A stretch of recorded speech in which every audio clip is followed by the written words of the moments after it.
Now, my story with Samsung Galaxy S8 begins in August 2017.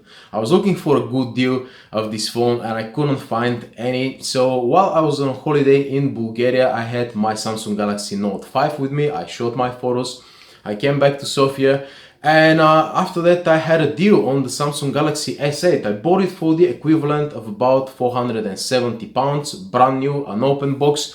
And at this time it was retailing for about 600. Now in late 2019 you can find this phone for about only 300 quid here in the UK, guys. And here's why this phone is worth every penny.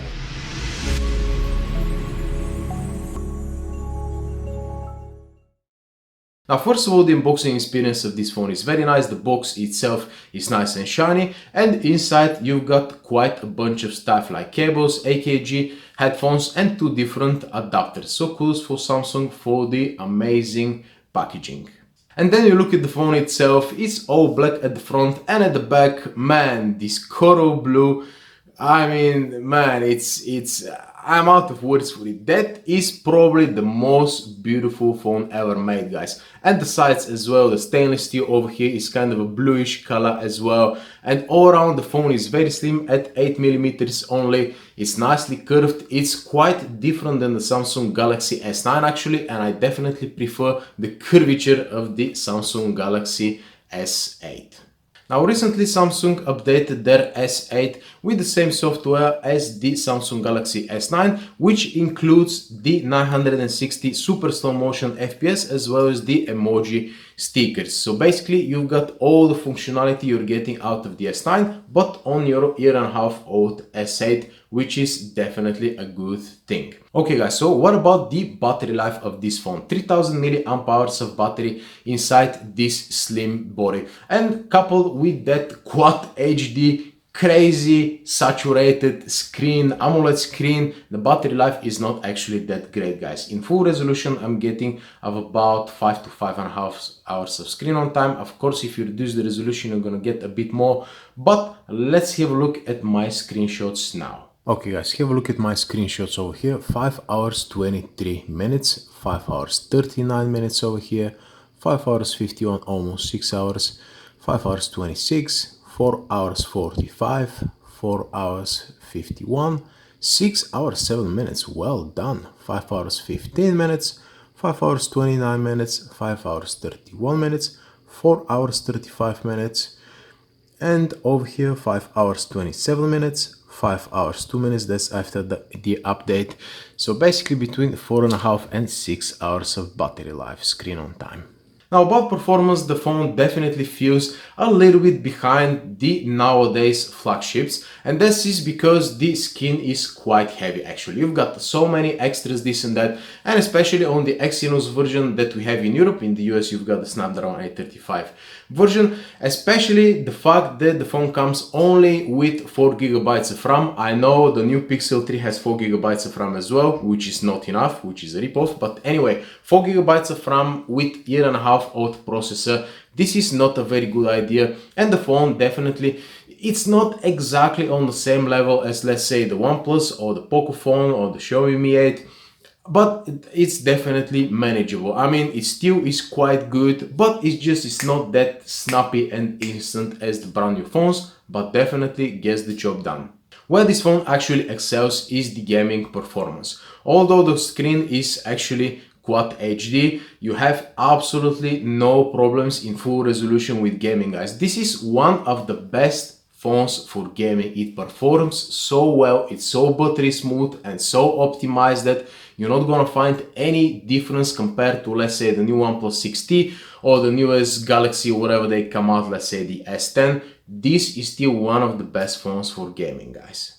Now what about the screen? Man, this is still one of the best screens available at the market right now. Quad HD, AMOLED, Samsung panel, and the best thing is that if you want to squeeze a little bit more battery life or a little bit more performance and, you know, higher FPS on games, you can adjust your resolution to 1080p, even less than that. And the display still looks amazing. So the display definitely one of the best in the game, guys. Now, when it comes down to security, you've got the iris scanner over here, which is going to work and read your irises in complete darkness, which is definitely a bonus. At the back, we've got the fingerprint reader, which is nowhere near as fast as the brand new phones, but it definitely gets the job done and is 100% accurate.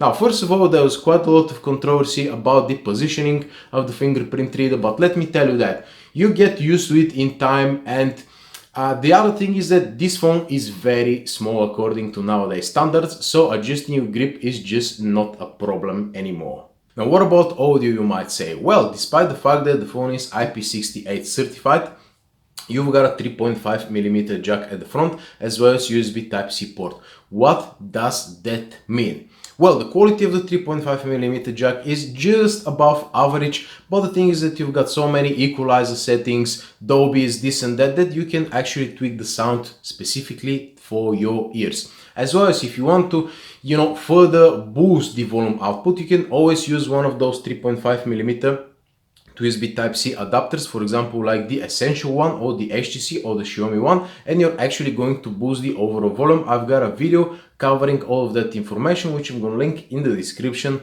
down below. Now, where this phone disappoints a little bit is the bottom firing speaker over here. It's not that loud, although the quality is quite good, but overall compared to the today's dual speaker systems is not that good actually, but definitely gets the job done. And now when it comes down to cameras, this phone is going to surprise you guys. At the front we've got an 8-megapixel shooter, which actually is quite good in daylight but not very good in low light. However, this front camera shoots in Quad HD resolution. Even now in 2019, not many phones actually can shoot Quad HD through the front camera. And when it comes down to the back camera, man, you've got 960 FPS after the update, super slow motion, you've got 4K with stabilization, you've got 1080p at 60 FPS, you've got all different options over here, basically all the options available, as well as the photo quality is pretty much the same as the Samsung Galaxy S9, which is pretty much amazing.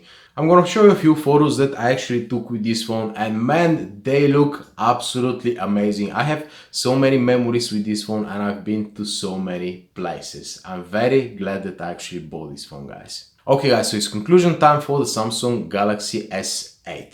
This phone holds a very special place in my heart because I associate it with filming my videos, of course, with it, taking it places that I couldn't take any other phone with me, taking on a holiday with me. I mean, man, I have so many private, nice photos with this phone, so many memories that easily I can recommend this phone to anybody.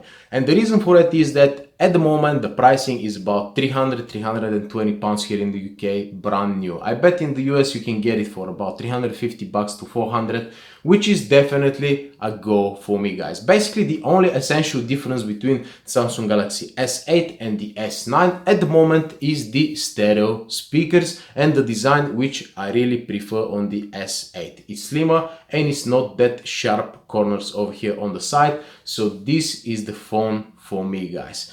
Now, where does this phone stand on the VoloKin spectrum and what is the final score? Let's check this out together with me, guys. I'm gonna just fire up the screen so I can just remind myself of my overall scores. Now, design and build quality, easily 5 out of 5. This phone looks amazing. Security, I'm gonna give it a 5 as well because you've got a fingerprint reader, you've got an iris scanner as well.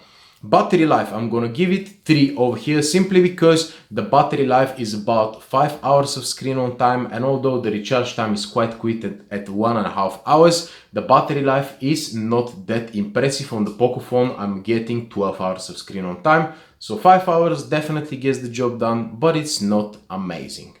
Now, the screen definitely gets a 5 out of 5, guys. The screen is still one of the best in the game. Speakers, I mean, bottom firing mono speaker, I can't really give it more than 3 out of 5. Now, when it comes down to headphone output, although it's not one of the loudest ones at the market, you have so many tweaks of the sound like the equalizer and this and that, as well as you've got a 3.5mm jack and you have the USB Type-C, which can be used to plug a more powerful 3.5mm dongle and enrich and boost the sound even more.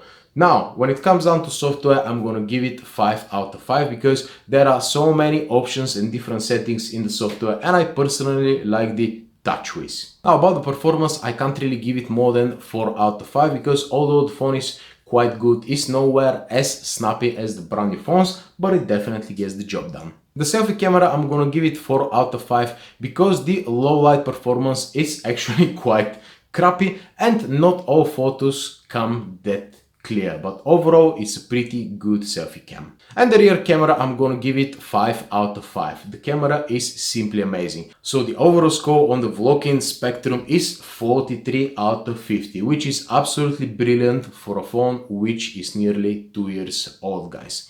So yeah, thank you very much for watching, guys. Stay tuned for another video very soon. Thanks again for watching, and adios.